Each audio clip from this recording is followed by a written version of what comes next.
मेहताब अकबर रायती साहिबा का on supplement. शुक्रिया जनाब।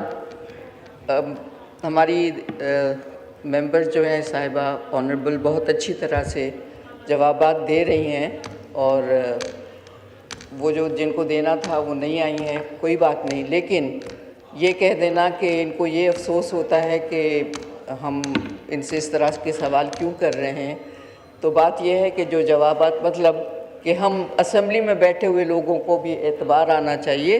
तो मैं कहूँगी कि खुशी से मर न जाते अगर एतबार होता। तो एतबार की तो पूरी बात है, क्योंकि जब कोई भी चीज़ वक्त पे शुरू हो और ख़त्म ही ना हो तो उसके बाद ये सवालात सारे बनते हैं। और इसलिए यहाँ से ये सवाल होते हैं कि यहाँ सबसे ज़्यादा बिज़नेस होता है, यहाँ सबसे ज़्यादा लोग उसको एक्सेस करने की कोशिश करते हैं। ये हमारे बच्चे जो आज हमारे हाउस में बैठे हुए हैं, इन सब का काम इसी सिलसिले में चलता है। जब ये बच्चे ये पढ़ेंगे, सोच रहे होंगे कि जब इनके साथ ये हशर है तो हमें तो कोई सवाल उठाना ही नहीं चाहिए।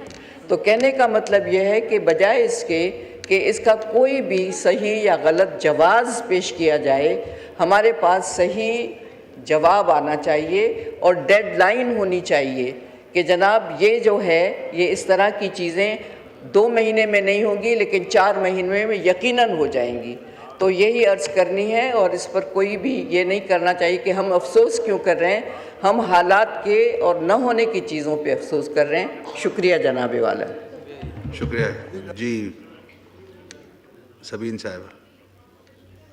तो मुझे नहीं लगता, मगर ये कि बस मैं उस वक्त ये कहना चाह रही थी कि जो वहाँ पे ब्रीफिंग्स होती हैं वो उनकी नॉलेज ऑब्वियसली मेंबर्स की यहाँ से बेहतर होती है। उनको बहुत सारी चीज़ें जो है ना वो जो यहाँ ऑन शायद मैं उस पर ना बोल सकूँ, वो बहुत सारी चीज़ें उन्हें पता होती हैं। तो फिर उसके बाद क्वेश्चंस आते हैं तो मैं स्पीचलेस हो जाती हूँ क्योंकि मैं यहाँ नहीं बोल सकती, बट वो कमेटी में तो डिस्कस हो जाती हैं। तो इस वजह से बाकी मुझे कोई क्वेश्चन आपने किया नहीं जिसका मैं कोई जवाब दूँ।